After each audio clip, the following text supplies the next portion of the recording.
Programme breaking barriers में मैं हूं आपकी होस्ट आलिया। आप सबको अपने प्रोग्राम में वेलकम करती हूं और आज हमें हमारे प्रोग्राम के लिए टाइम निकाला है प्रोफेसर डॉक्टर इश्तियाक अहमद साहब ने, जो कि इस वक्त इंडिया में मुंबई में मौजूद हैं। जनाब बॉम्बे में नहीं है, मुंबई में वो मौजूद हैं जी और जी। उनसे हम पूछेंगे कि वहां पर उनका विजिट कैसा चल रहा है। लेकिन आज हमने जो टॉपिक रखा है वो बहुत सिग्निफिकेंट टॉपिक है, क्योंकि हमारे मुल्क में एक नया, यानी नया तो नहीं चल रहा है काफी दिनों से, लेकिन एक नई रिपोर्ट सामने ये आ रही है कि जो तोशा खाना है उससे किस किसने तहाइफ ली है, जिसमें कहा जा रहा है कि आसिफ अली जरदारी ने सबसे ज्यादा, अगर मालियत देखी जाए, महंगे जो तहाइफ है उन्होंने लिए हैं। फिर दीगर लीडर्स, इमरान खान का नाम, ये सब नाम आ रहे हैं। तो प्रोफेसर साहब, thank you so much for joining my show once again.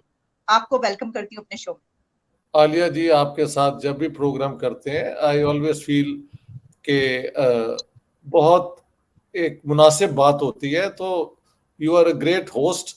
हाँ जी, ये आप जो तोशा खाना की बात कर रही हैं, ये पहले भी एक रिपोर्ट आई थी, शायद आज फिर डिटेल्स अब आ गई हैं उसके अंदर कि किसने क्या किया है।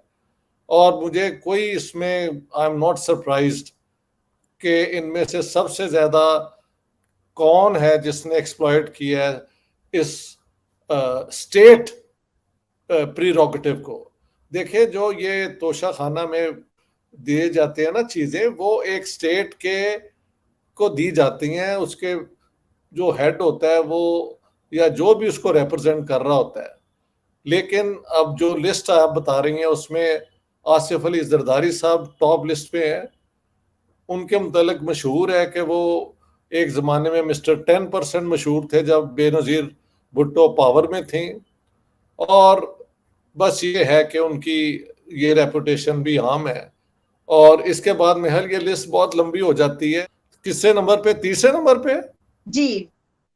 अच्छा, ये this is a big big surprise then, क्योंकि इमरान खान तो मिस्टर क्लीन है ना, जिन्होंने सारी कैंपेन ही ये शरीफ ब्रदर्स के खिलाफ और जरदारी के खिलाफ जो की है वो यही है कि ये लोग अ, अपने पब्लिक ऑफिस को एक्सप्लॉयट करते रहे हैं। देखें, लीगली तो ये विद इन द लॉ ही होगा ना कि वहां पे अगर कोई चीज आती है तो उसको हासिल करने के लिए जो परसेंटेज है वो आप दे दें।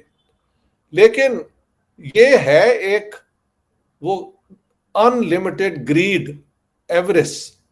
ये जरदारी के पास कोई पैसे की कमी नहीं, शहबाज शरीफ के पास पैसे की कोई कमी नहीं, और इमरान खान भी माशाल्लाह कोई इतने आम वो नहीं है, उनके भी ठीक ठाक टिकता है सारा कुछ।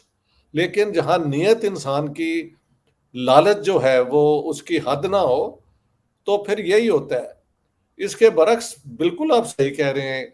प्राइम मिनिस्टर नरेंद्र मोदी का उन्होंने कहा है कि जो भी उन्हें मिला ये तोशा खाना में, उन्होंने वो सारा कुछ डिस्पोज ऑफ करके जो पैसे मिले वो लड़कियों और औरतों की एजुकेशन में लगा दिया। तो बात यह है कि ये तो हिंदुस्तान के पिछले लीडर भी आप चले जाएं, यही रिकॉर्ड आपको मिलेगा। जो इंडिया के पब्लिक ऑफिस होल्डर हैं उन पे कभी आज तक करप्शन का केस नहीं बना, ना नरेंद्र मोदी जी पे बिल्कुल नहीं, किसी और पे भी नहीं। क्योंकि ये पब्लिक ऑफिस एक बड़े मुश्किल तरीके से हासिल होता है। इलेक्शन लड़ना पड़ता है, लोगों को साथ मिलाना पड़ता है, सारे कौम की नजर होती है आपके ऊपर। लेकिन हमारे जितने प्राइम मिनिस्टर हैं, ये लोग ये तो बैकडोर से कंस्पिरेसीज करके, प्लॉटिंग करके, एस्टेब्लिशमेंट के साथ वो अपना वो कोई समझौता करके ये हुकूमत में आए हैं। तो इनका कोई पब्लिक अवेयरनेस नहीं है, इनकी कोई सेंस ऑफ रिस्पॉन्सिबिलिटी नहीं है। मैं ये बात करते हुए आपकी इस रिपोर्ट की ऑथेंटिसिटी को मानते हुए, मैंने वो रिपोर्ट देखी नहीं है, लेकिन आप एक बहुत रिस्पॉन्सिबल हैं अपना जर्नलिस्ट। तो अगर आप कह रही हैं तो ये दुख की बात तो है, डॉक्टर लेकिन ये जी, पाकिस्तान डॉक्टर में अगर इसके, जी जी, कोई जी दुख अगर आप करने की। रुकिए, अगर आप रुकिए तो मैं आपको सोर्स भी बता देती हूँ।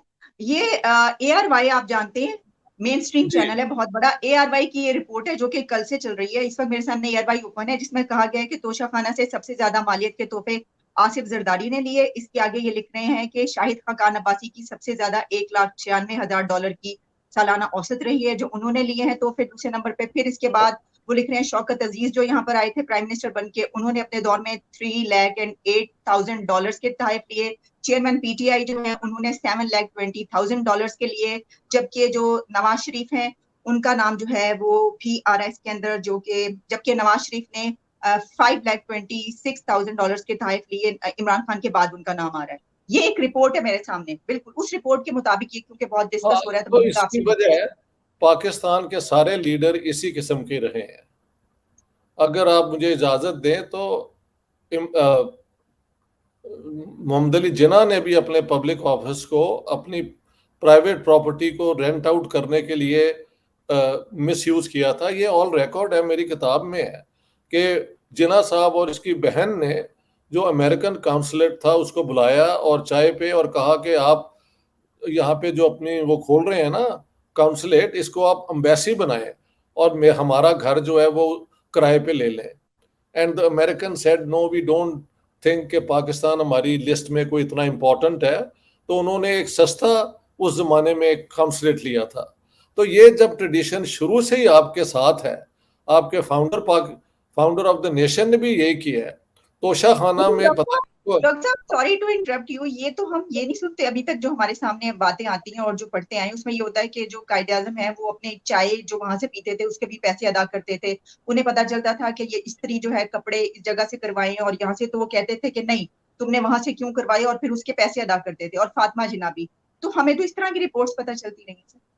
देखिए वो रिपोर्ट्स कितनी रिलायबल है ये तो वक्त ही बताएगा। उनके मुतालिक तो जो लिखा गया है पाकिस्तान में आज तक, मेरी किताब आने के बाद सब चुप हो गए हैं, क्योंकि मैंने उनकी अपनी जुबान से की हुई बातों के बाद प्रूव किया है कि उनकी सियासत क्या थी। तो अब बाकी ये फैक्ट्स जो है ना, हर चीज का फैक्ट तो मैं तलाश नहीं करता फिरता कि वो, मैं अलबत्ता जो आपको कह रहा हूं वो you can go and check. मेरी जो है ना गैरिजन स्टेट वाली किताब और जिन्ना वाली किताब में ये एविडेंस है कि when you are in public office as governor general, you can't use public office for private gain. Fatima जिन्ना ने और जिन्ना साहब ने बुलाया अमेरिकन काउंसलर को और कहा कि आप बजाय इस एक बड़ा घर और वो हमारा घर आप रेंट आउट करें। So using the public office for private gain is what I am talking about. किस तरीके से किया गया इज अ डिफरेंट मैटर। स्त्री करवाने के पैसे देते थे या नहीं थे देते, ये रिकॉर्ड ही बता सकता है, and I have no opinion. But उनका दौर बड़ा लिमिटेड था, खत्म हो गया। अगर इसके पीछे तोशा खाने की स्टोरी जाएगी तो बहुत बहुत स्टोरियां निकलेंगी। लेकिन हम आपके अपने दौर में जब रहे तो वहां पे अब ये सारी बातें आ गई है ना। जरदारी का इतना लालची होना मेरे लिए कोई सरप्राइजिंग नहीं है। जो सरप्राइज बीच में से आ रहा है, बाकी सब हम जानते हैं कि पैसे के लिए उन्होंने, हालांकि यार इतने अमीर लोग हैं ये शरीफ ब्रदर्स और ये सारे जरदारी साहब, इन्होंने इतना लूट मार किया है जरदारी ने खास तौर पे कि वहां के सिंध की सियासत में। तो अब व्हाट कैन आई से एक्सेप्ट कि दिस ओनली प्रूव्स कि पाकिस्तान की लीडरशिप कभी भी पब्लिक ऑफिस को एक सेक्रेट ऑफिस नहीं समझती रही। पोजीशन में होना और उसको बेंड करना अपने फायके, ठीक है इन्होंने जो जो उस जमाने में परसेंटेज होगी वो दिया होगा लीगली उसको करने के लिए, लेकिन वो इन्होंने पर्सनल गेन के लिए किया ना। जितने लाख भी डॉलर्स हैं, why did they need to do it? ये भी खिदमत खल्क में डाल देते, तो इन्होंने नहीं ना किया। और मुझे बताएं इंडिया का एक लीडर जिसके ऊपर आप ये इल्जाम लगा सकते हैं कि तोशा खाना से उन्होंने कोई चीज खरीद के तो अपने आप पे इस्तेमाल कर लिया या पैसे रख लिए। सो नरेंद्र मोदी जी तो आपके सामने है ना, इनके पीछे भी चले जाए, I bet you will never find any such thing happening, क्योंकि वो हमेशा से एक फ्रीडम मूवमेंट और पब्लिक ऑफिस के लिए पूरा इलेक्शन लड़ना पड़ता है, और फिर जीत के जब आप आते हैं तो सारी कौम की नजरें आप पे होती हैं, and you know your responsibility के the people have put you in this office. हमारे लीडर जो हैं ये तो एस्टेब्लिशमेंट के जरिए कभी कोई आ गया कभी कोई आ गया और समझौते करके अब ये मलिक रियाज को ये लोग कल्टीवेट करते रहे हैं। Who was he? No one. जो करोड़पति और पता नहीं अरबपति बन गए, फ्रॉम वेयर? सो पाकिस्तान की वो स्टोरी भी साथ साथ ही है ना। Toshakhana is one evidence. I am saying the total evidence is too damning for me to say anything, and I am so sorry to hear it. ठीक। द बिग अच्छा surprise is कि जी, इमरान खान के ऊपर भी लिस्ट में उनका नाम ऊपर आ रहा है। ये मैं, this is the only surprise. बाकी लोग ये उस लिस्ट में है, नो सरप्राइज। ठीक। ठीक है तो डॉक्टर साहब जी, डॉक्टर साहब जी। ये हम जी, अब जो मेरे जहन में जो सवाल है एक कि हम ये देख रहे हैं कि जिस तरीके से हमारा हमसाया मुल्क तरक्की कर रहा है, बल्कि मैं ये भी बता दी चलूं कि जब एक दो प्रोग्राम्स मैंने ऐसे किए जो कि हमने देखा कि दुनिया में बड़े बड़े उस पे इस वक्त क्या प्रोग्रेस हो रही है और इंडिया के हवाले से इतनी तरक्की कर रहा है, और उस पे जाहिर है कि जो इंडिया के प्राइम मिनिस्टर नरेंद्र मोदी के बहुत सारे दौरे जो हैं वो एक के बाद एक हो रहे हैं, तो बड़े ऐसी थ्रेड्स आए, ऐसे कमेंट्स आने लग पड़े मुझे कि अब तुमने मोदी के ऊपर अगर बनाई वीडियो तो फिर तुम देखना, अब तुम मोदी के ऊपर प्रोग्राम करके देखो। इस तरह की चीजें आने लग पड़ी। लेकिन मैं किस लिए कर रही हूँ? मैं इसलिए कर रही हूँ कि मेरा सवाल आपसे इस पे ये है कि क्या ये जो हमारा हमसाया मुल्क इतनी तरक्की कर रहा है, इसकी एक वजह ये भी है कि वहां का वजीर आजम जो है वो सबके सामने बैठकर ये कहता है कि मुझे बता दो कि मैंने एक भी तोहफा लिया हो और मैंने तो उससे लड़कियों का स्कूल बना दिया। तो क्या ये जो बेशक, ऑनेस्टी है या जो अभी आप बात कर रहे थे, इसके लिए ये एक चीज होना जरूरी है, इस वजह से भी हम कह सकते हैं कि मुल्क इतना ऊपर जा रहा है? बिल्कुल जा रहा है। देखें, लीडर जो है वो ही लोगों को एक रोल मॉडल बनते हैं आम बंदों के लिए। ठीक है।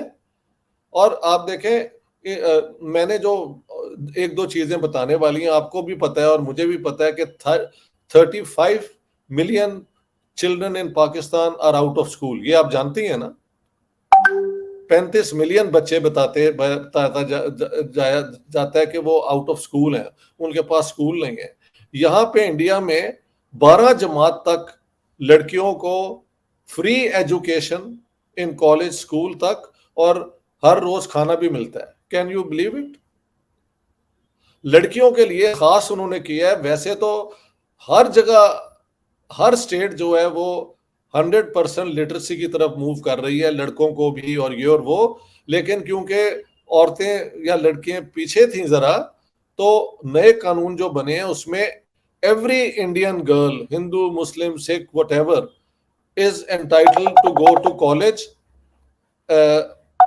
Is and free, free till 12th class, और साथ आखिर तक खाना भी मिलता है।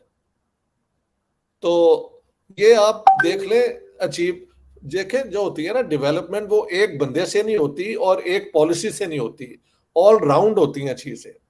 मैंने यहाँ पे एयरपोर्ट पे देखा है, क्योंकि मैंने इतना फ्लाई किया एक शहर से दूसरे शहर, कितना ऑर्डरली वहां पे है। आप अगर कभी, आप भी बाहर रह चुके हैं, आपको पता है लाहौर पहुंचते हुए वो जो क्यू बनती है उसमें कितना वो रफ होता है बिहेवियर लोगों का।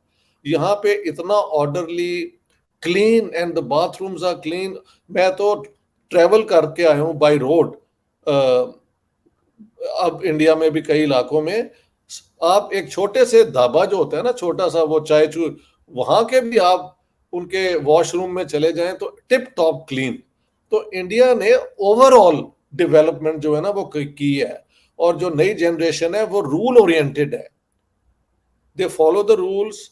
और लड़कियां, मैंने बताया, शायद आपको भी बताया, रात के 1 बजे 11 बजे अकेली ऑफिस से कहीं एक जगह से दूसरी जा रही हैं। और क्योंकि मैंने अपनी आंखों से देख लिया है, तो this is no longer a story I have heard, it is something I have seen with my eyes. Pakistan में आप देख लें, इन्होंने क्या किया है। इनको शर्म नहीं आई ये जरदारी को और इन सब को, कि जो इन्होंने कमाया है ये अपने इलाके में स्कूल खोलते और खास तौर पे बैकवर्ड लोगों को, लड़कियों को मौका देते आने का। नो, इनकी कोई पब्लिक कॉन्शियसनेस नहीं है। आलिया जी, जो मैं रो रहा हूं और जो आप भी जिसका दुख कर रही हैं, वो यही है कि हम एक ऐसे मुल्क से ताल्लुक रखते हैं जिसके लीडर्स ने कभी अवाम का इंटरेस्ट नहीं देखा, अपना इंटरेस्ट जो है वो उसको पहले पोजीशन दी है। सर इसमें ये भी है ना कि जैसे अब मुल्क दिवालिया होने के करीब पहुंचा, तो होना तो ये चाहिए था कि चले, हम कहते हैं कि आपके पास बहुत ज्यादा नहीं है, चले इतना तो है कि आप कुछ बिलियंस जो है वो निकाल पाते, मिलियंस ही निकाल देते और कहते कि दिवालिया होने से बचाने के लिए ये हम अपनी दौलत दे रहे हैं। ऐसा किसी ने नहीं किया, हमने देखा किसी ने ऐसा नहीं किया। मुझे तो ये भी याद है कि जब ये आए थे फ्लड्स, तो मैंने अपील की थी कि ये सारे लूट मार के जो बादशाह हैं इनसे पैसा आना चाहिए, तब भी इन्होंने कुछ नहीं था दिया। आई डोंट रिमेम्बर कि कोई बहुत इमरान खान ने, बल्कि उसने तो उस जमाने में पूरा पैरालाइज किया हुआ था स्टेट को। हाँ जी, बजाय लोगों के अंदर जाके तो काम करने के। और मुझे नहीं याद, पता नहीं आपने देखा है उन्हें उस जमाने में। I think he was then prime minister और व्हाटएवर, जब ये फ्लड्स आए थे, मुझे अब कॉन्टेक्स्ट सही याद कह रहे नहीं। हैं आप। हाँ, इनमें से कोई भी नहीं है जो कभी अपने खीसे से कुछ निकाल के दे। कितना खीसे में डाल सकते हैं वो, ये किसका ज्यादा लंबा और वो ये है खीसा पॉकेट, ये मुझे नहीं पता। लेकिन ये सारा मुल्क ही लूट मार के लिए बना था। और चलो, इन्होंने, इमरान खान और पीटीआई की तरफ से इसके ऊपर ये प्ले आती है, वो कहते हैं कि देखिए उन्होंने तो कैंसर अस्पताल बना दिए।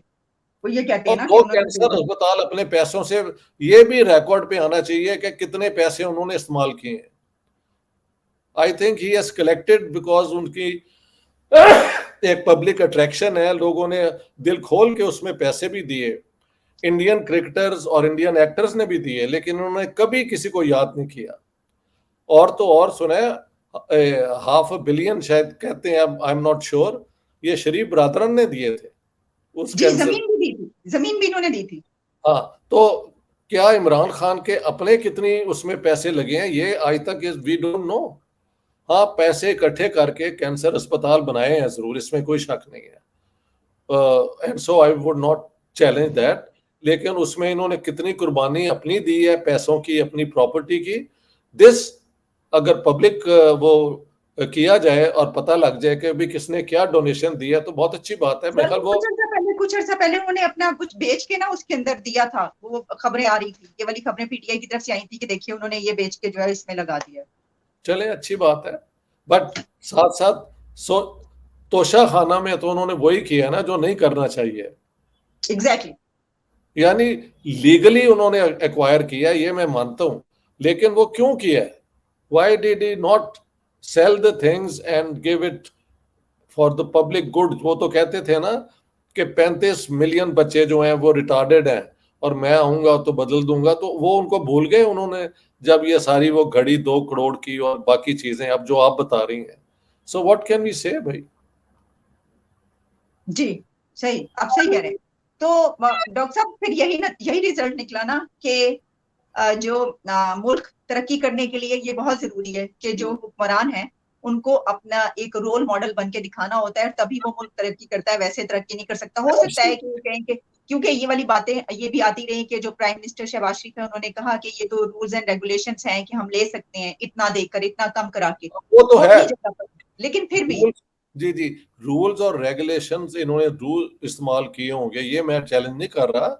लेकिन उसके बाद क्या किया है वो तो इनकी डिसीजन है ना, वो तो इनकी जेब में गया है जो भी है। That's what is not happening, has never happened in India, कि उन्होंने जो स्टेट गेस्ट के तौर पे या विजिटिंग जो चीजें मिली हो वो अपने फायदे के लिए लगा लिया हो। ये दैट्स द बिग डिफरेंस।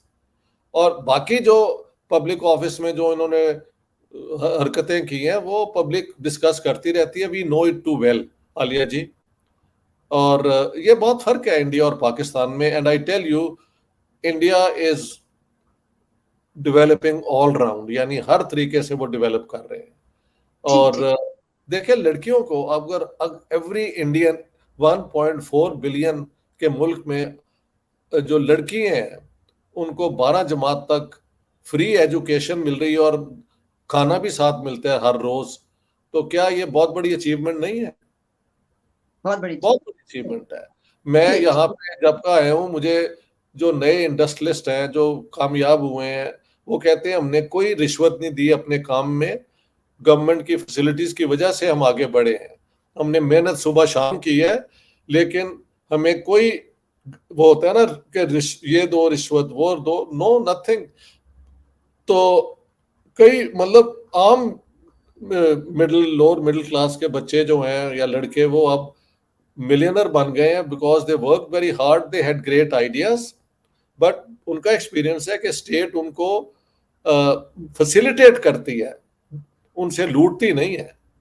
और वो क्या कर रहे हैं कि वो फिर साथ सोशल, सब लोग यहाँ पे चैरिटी करते हैं, मैंने ये देखा है। एवरीबॉडी डज चैरिटी, गरीबों का ख्याल करना, ट्राइबल्स का ख्याल करना, वो सब एक्टिविटीज हो रही हैं इंडिया के अंदर। तो ये इंडिया की कामयाबी का राज है। उन्हें टाइम लगा है इस सारी चीज को अचीव करने में, क्योंकि ये डेमोक्रेटिक प्रोसेस है ना, उसमें गलतियां भी होती हैं, फिर आप करेक्ट करते हैं, लेकिन नियत और सिमत जो है, डायरेक्शन, वो दुरुस्त है। That's the big difference. तो डॉक्टर साहब, बस आखिरी सवाल, क्या आप मुंबई में कब तक हैं? मैं जी अभी आज ही पहुंचा हूं नासिक से, और 19 तारीख को फिर मैं पुणे जा रहा हूं। और पुणे में मेरा जो इंडिया का बहुत एक प्रेस्टिजियस इंस्टीट्यूट है, Gokhale institute for politics and economics, वहां पे मेरा लेक्चर है on the 20th। Then on the 21st I come back. फिर मैं बॉम्बे में हूँ 21 से लेके 25 की सुबह यानी रात के 3 बजे I am returning to Stockholm. इतने लोग मिले हैं, आई टेल यू, और इतनी मुझे उन्होंने वो गिफ्ट्स भी दिए हैं, आई कांट कैरी एवरीथिंग। ये हाल है, इतने अच्छे लोग हैं, मैंने तो ये नोट किया है। भला मानस है, शरीफ लोग हैं, पढ़े लिखे लोग हैं, और किताबें बहुत पढ़ते हैं। किताब इन्होंने पढ़ी हुई है। आई वॉज वेरी सरप्राइज जब डिस्कशन हुई है। I had to be very much tip top on what I was saying, because they knew my arguments, what I have shown. तो ये एक बहुत और लेवल सोसाइटी का इनका बन गया है। हमारी कोई कंपैरिजन नहीं है, नो कंपैरिजन। हाँ, हम क्रिकेट मैच जीत जाएं तो ये कामयाबी होगी, but that's the only thing. Okay, alright sir, तभी तो वो आपके इतने फैन है कि उन्होंने आपकी किताबें पढ़ रखी हैं। तो डॉक्टर साहब चलें, best of luck for your stay in Mumbai, और जो आपने आगे भी रहेंगे वहां पर। बहुत बहुत शुक्रिया आपके वक्त का। Thanks a lot once again. Thanks a lot for inviting me. Nice talking to you. Same here, thank you.